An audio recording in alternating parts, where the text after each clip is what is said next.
All right, good afternoon, everyone. My name is Ellen Boland. I'm the Deputy Commissioner at the Virginia Marine Resources Commission, and we are very excited to have all of you here today as we celebrate some of our milestones in the Bay and to hear the Governor make a pretty exciting announcement about the future of restoration. So we're going to have a few speakers today. I'd like to introduce Deputy Secretary Ann Jennings, who is the Deputy Secretary of Natural Resources for the Chesapeake Bay. Thank you. Thank you, Deputy Commissioner Ellen Boland. Thank you, Governor. I want to thank all of you for being here today to celebrate really great news about a keystone species in the Chesapeake Bay.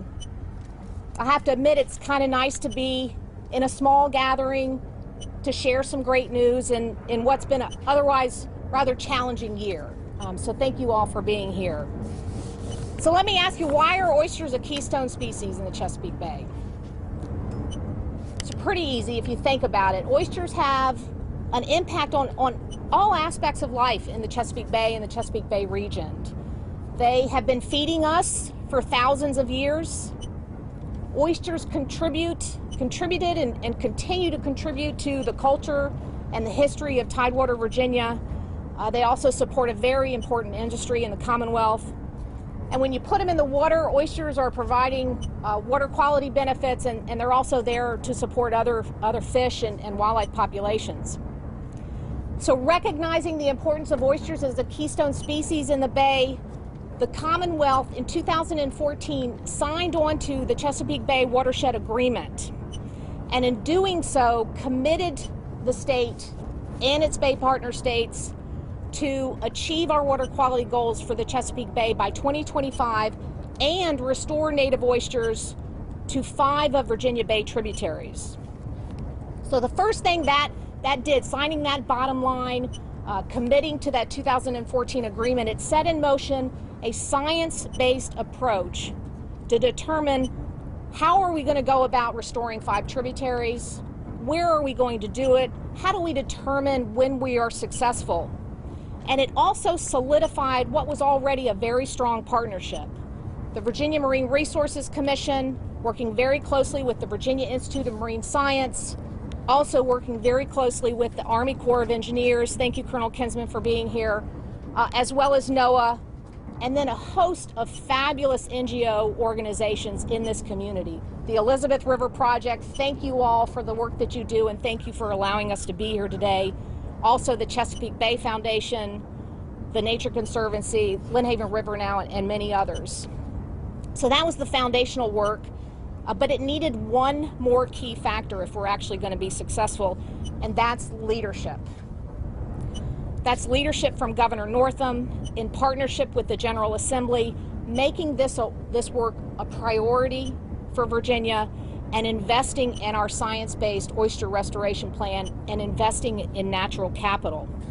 So it's a thrill for me, a real honor for me today to introduce Governor Northam.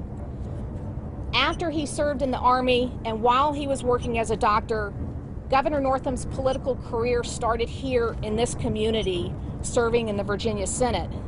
I understand that he ran for office, thankfully for all of us, because he had witnessed the bounty of the Bay and the Bay's decline. I personally had an opportunity to work with Senator Northam then, and I'll note for all of you, he had an instrumental impact while in the Senate on issues that were helpful in restoring the health of the Chesapeake Bay.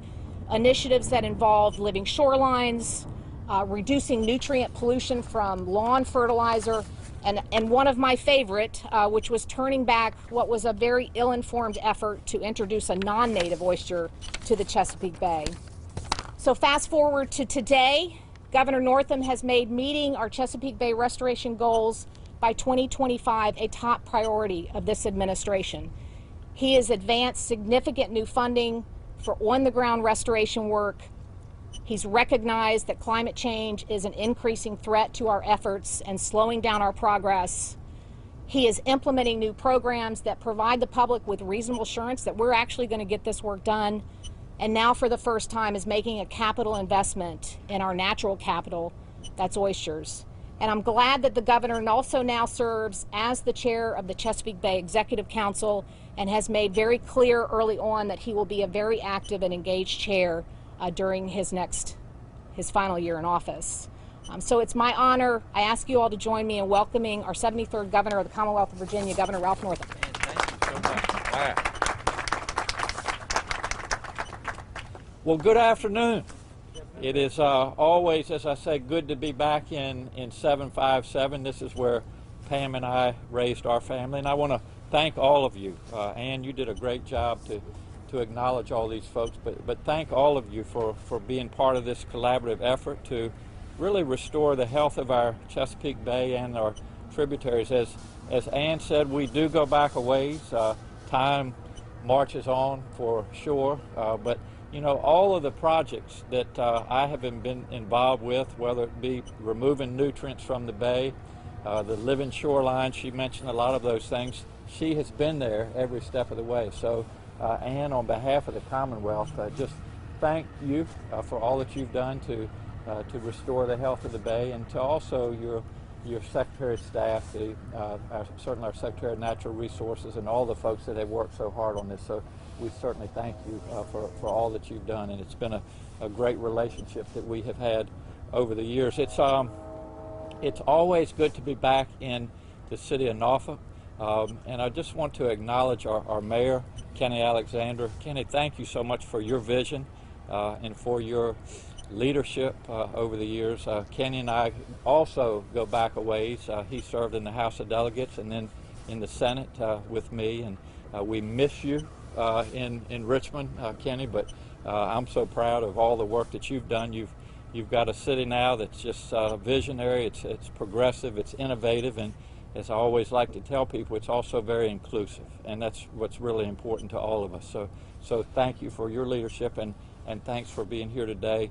Colonel, it's great to see you. Thanks for taking time out of your busy schedule and all the work that the Corps of Engineers has done, and acknowledge NOAA, Elizabeth River Project. You know, this barge that we're on right now, what a great concept this is. And for those of you all that probably already know this, but I'm going to repeat it, about 100,000 children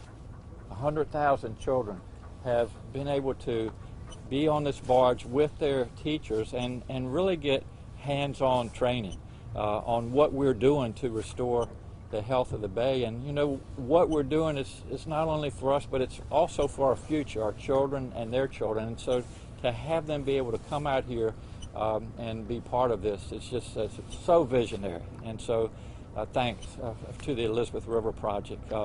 And I guess I should say, for selfish reasons, Pam and I will be coming back to this area in a year. So all the things that you're doing to really clean up our tributaries is really so important and much appreciated. So please thank everybody that's part of the Elizabeth River Project for all of their efforts. You know, I think if we go back in history, and Ann mentioned this just a little bit, I ran for the Senate back in 07, really because I had watched the demise of the Chesapeake Bay. I grew up on the eastern shore. The Chesapeake Bay was literally my backyard, and if it can be done on the bay, I've done it. As we know, a lot of people work, they make their living on the bay, and they also use it for recreation and quality of life. And I watched that demise over my 50-plus years, and back in 07, I said, I can either sit back and watch this continue to happen, or I can get in there and try to make a difference. And that's what I did. And I just want to contrast where we are now and where we were 15 to 20 years ago. But you know, we lost our grasses. We lost a lot of the stocks. The blue crab stock was down. The rockfish stock was down. Nancock, where I'm from, used to be the cobia capital of the world. We lost that, and now when I go home to our place on the eastern shore and kayak with my wife, I see the grasses returning. I see blue crabs returning, and it's a great success story. And it didn't happen in a vacuum. It happened because a lot of people collaboratively worked together. They knew the importance of the Chesapeake Bay and these beautiful rivers, and they were committed to restoring that. And to all of you, again, I say thank you. And so We've done some mitigation work. You see a lot of it going on right behind you.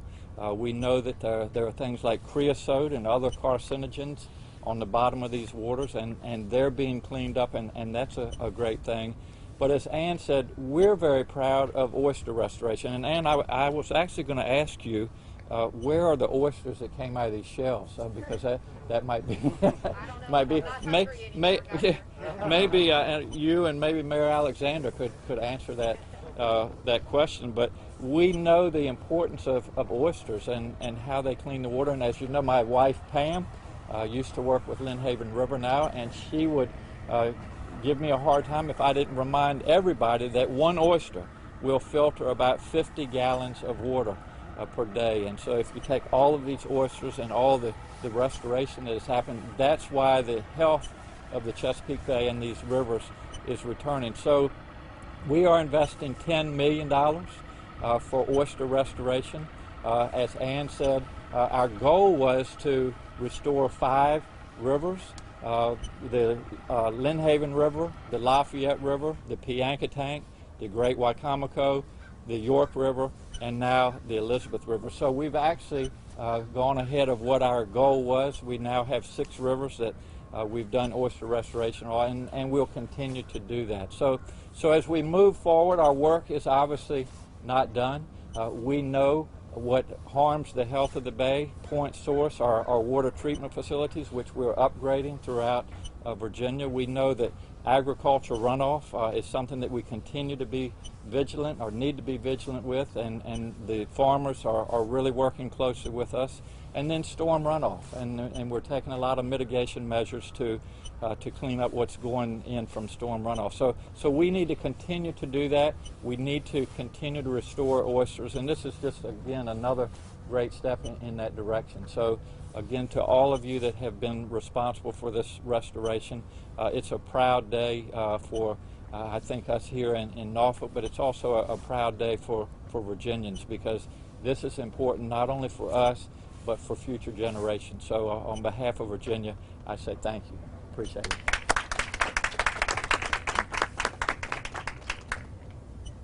Thank you, Governor Northam and Deputy Secretary Jennings. I wanted to build on some of the points that the governor had made as we celebrate completing the second tributary in the bay. And the governor was a little modest about the $10 million. This is the first time the General Assembly has invested capital funding into a natural capital project, and that is to his leadership and to his dedication to the bay. So that's a very significant announcement, and I wanted to amplify that message. This work would not be possible without a number of people, both inside the agency and outside the agency. I particularly wanted to call out Andrew Button, who's in the back of the barge, who's the director of our conservation and replenishment program. All the work out here that you can't see this reef, most of that is Andrew and his team.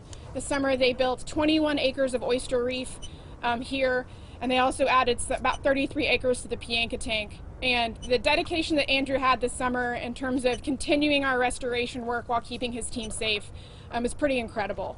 And we also would not be able to do this without our external partners. Deputy Secretary Jennings mentioned several, and then Joe Rieger from the Elizabeth River Project is going to say a few words as well.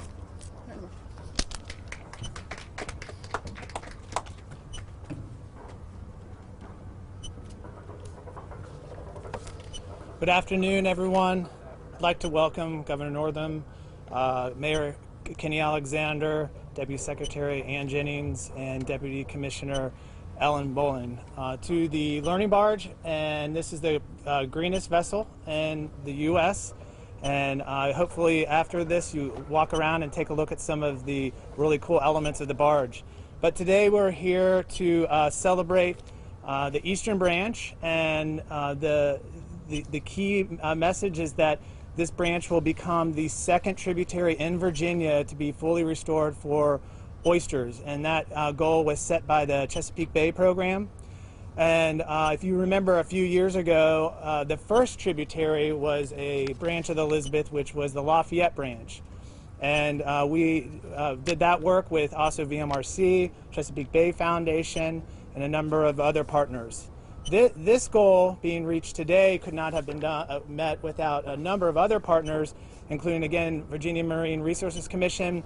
And I can't say enough about Andrew Button back there. Really, the 21 acres to be restored during COVID-19 is really unbelievable. So thank you very much.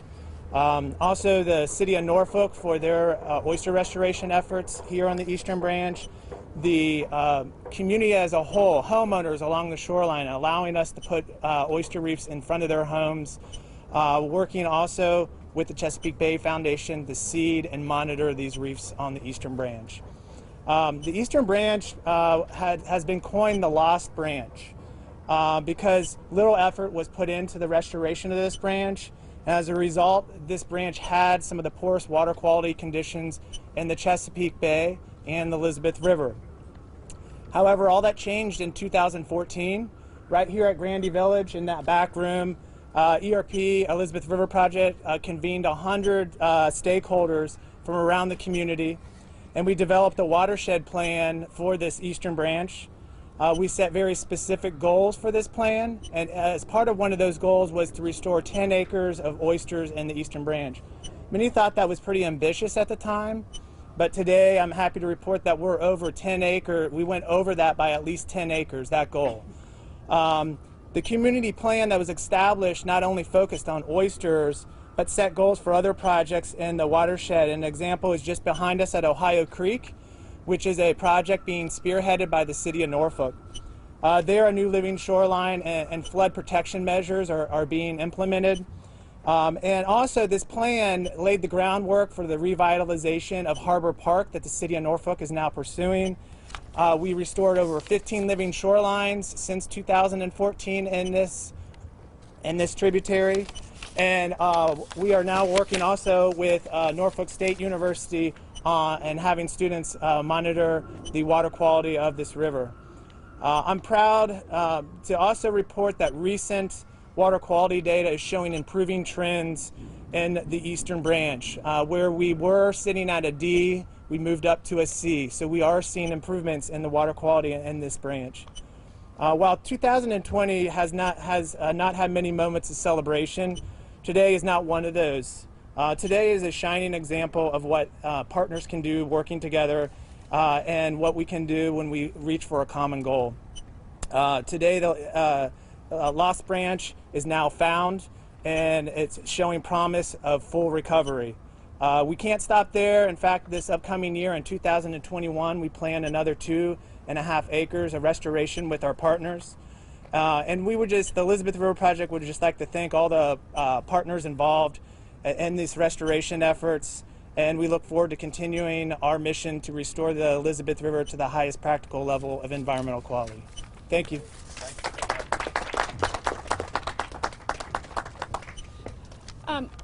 Lastly, one of the major partners we have in these efforts, both in this river and the other 5 tributaries, is the National Oceanographic Atmospheric Administration.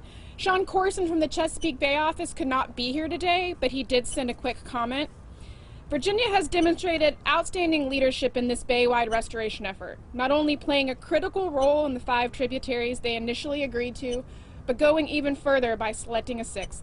With the restoration complete in the Lafayette River now, and now the Eastern Branch of the Elizabeth River, only 4 rivers remain in Virginia to complete the goal. And restoration is on track in these locations as well. NOAA is proud to be working alongside Virginia and all of our partners committed to restoring oysters in the Chesapeake Bay. Again, such a great opportunity today to celebrate with you all.